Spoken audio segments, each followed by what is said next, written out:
I opened the door at dawn to find my boss standing on my porch. For a moment, I thought I was still dreaming. The sky was painted in pale shades of blue and gray, the kind of morning that felt unfinished. I rubbed my eyes and stared at the woman standing before me, Emma Carter, CEO of Carter Technologies. My boss, the woman who signed my paychecks, the woman everyone in the company feared. And she looked like she hadn't slept in days. Her usually perfect blonde hair was tied into a loose ponytail. Her expensive coat hung awkwardly on her shoulders. Her eyes were red. Then she spoke. I just finalized the divorce and I didn't know where else to go. I stood frozen. Of all the people in the world, why had she come to me? Emma, I know this is strange. Strange isn't exactly the word I'd use. A weak smile appeared on her face. Can I come in? I stepped aside. Of course. She walked inside my small house and looked around. The contrast between our lives couldn't have been bigger. She lived in a mansion overlooking the river. I lived in a modest two-bedroom home in a quiet neighborhood. Yet somehow, at that moment, she looked more lost than anyone I'd ever seen. I made coffee while she sat at the kitchen table. Neither of us spoke. The silence wasn't uncomfortable. It felt fragile, like one wrong word might shatter her. When I placed the mug in front of her, she wrapped both hands around it. Thank you. You don't have to thank me. She stared into the coffee. Then she laughed. A bitter laugh. Do you know what everyone thinks about me? I sat across from her. Probably not.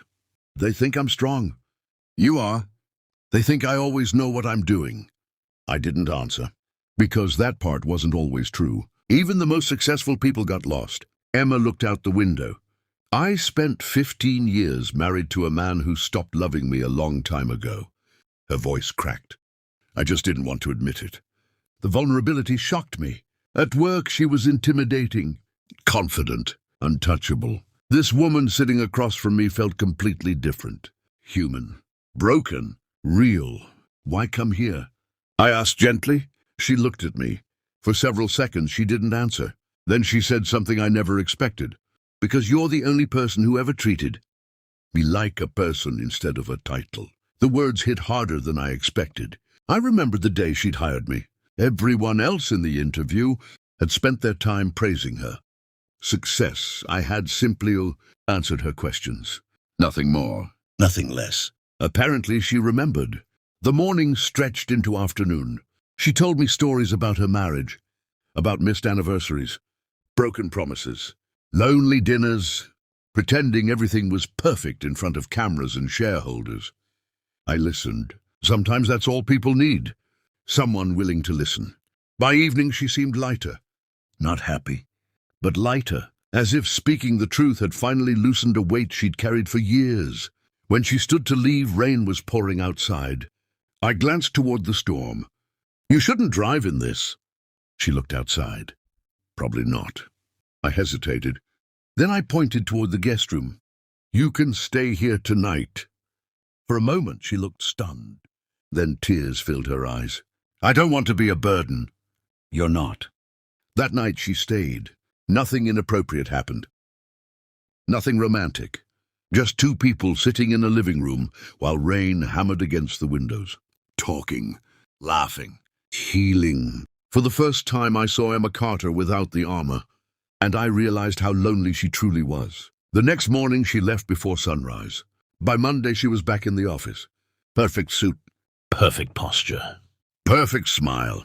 It was as if that vulnerable woman had never existed, except every now and then our eyes met, and we both remembered. Weeks passed, then months. Life returned to normal, or at least I thought it had. One Friday afternoon, my assistant appeared at my desk. The boss wants to see you. My stomach tightened. Being summoned to the CEO's office was never relaxing. When I entered, Emma was standing beside the floor-to-ceiling windows. The city stretched beneath us. She turned. I need a favor. What kind of favor? She smiled. The scary kind. I laughed. That was not reassuring. She handed me an envelope. Inside were 2 plane tickets. What is this? A business conference. I nodded. Okay. In Hawaii. I froze. Hawaii? She crossed her arms. You are the project manager. There are 20 project managers. I want you there. Something about the way she said it made my heart skip. The trip lasted 4 days. The conference itself was ordinary. The moments outside it were not. We had dinners overlooking the ocean, long walks on the beach, conversations that lasted until midnight. The professional wall between us slowly disappeared, and for the first time, I found myself seeing her differently. Not as my boss, not as a CEO, as a woman. Remarkable woman. That realization terrified me, because feelings like that never ended well, especially when your boss was involved. When we returned home, I tried creating distance. I buried myself in work, ignored the growing emotions, pretended everything was normal. Then one evening my phone rang. It was Emma. "I need help." My heart instantly raced. "What's wrong? Can you come over?" I arrived at her house 20 minutes later. She opened the door. No emergency. No disaster. Just Emma, standing there smiling nervously. "What's going on?" She laughed. I lied. "What?" "I didn't need help." I stared at her. "Then why am I here?" For the first time since I'd known her, Emma Carter looked genuinely scared. Then she whispered, "Because I wanted to see you."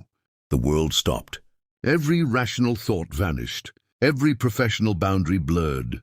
Neither of us spoke. The silence stretched between us. Then she took a deep breath. "I know this is complicated." I nodded. "Very complicated. I know what people will say." Another nod. "Maybe this is a terrible idea." "Probably." She looked directly into my eyes. "But I'm tired of living my life based on what everyone else thinks." Something shifted inside me. For years I'd admired her strength. Now I admired her courage. Because courage isn't acting fearless, it's acting despite fear. And she was terrified. Yet she was still standing there, being honest. I stepped closer. "Emma." Her breath caught. "I've been trying not to feel this." A tear slid down her cheek. Me too. Months of hidden emotions finally surfaced. Not in a dramatic explosion. Not in some movie scene. Just two people admitting the truth. We fell in love slowly after that. Carefully. Respectfully. The company board wasn't thrilled. The rumors spread quickly.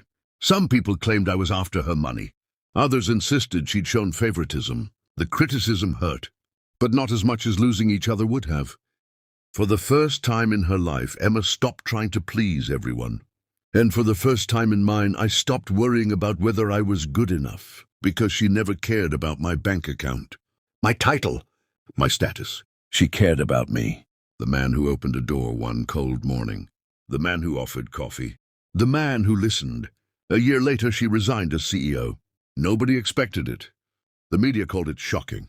Investors called it foolish. Emma called it freedom. She had more money than she could spend in 10 lifetimes. For the first time, she chose happiness over ambition. One evening, we sat together on the porch of my little house. The same porch where she'd appeared at dawn. The same porch where everything had begun. The sun was setting. The sky glowed orange and gold. Emma rested her head on my shoulder. "You know what's funny?" "What?" "I thought my divorce was the end of my life." I smiled. "But?" She looked at me. "It was actually the beginning." I squeezed her hand. She stared toward the horizon. "When I knocked on your door that morning, I felt completely broken." "You hid it well." She laughed softly. "No, I didn't." Maybe she was right. Maybe I'd seen the cracks from the beginning. Maybe that's why I'd opened the door without hesitation. Emma intertwined her fingers with mine. "Thank you." "For what?" "For seeing me." The words settled deeply inside me, because that was what everyone wanted. Not admiration, not status, not power. To be seen, to be understood, to be loved despite the flaws. The woman who had once commanded thousands of employees sat beside me in peaceful silence. No titles, no expectations, no masks, just Emma. And as the last light disappeared beyond the horizon, I realized something simple, yet profound. Sometimes life doesn't change because we chase something extraordinary. Sometimes it changes because we open a door, and sometimes the person standing on the other side is carrying the very future we never knew we needed.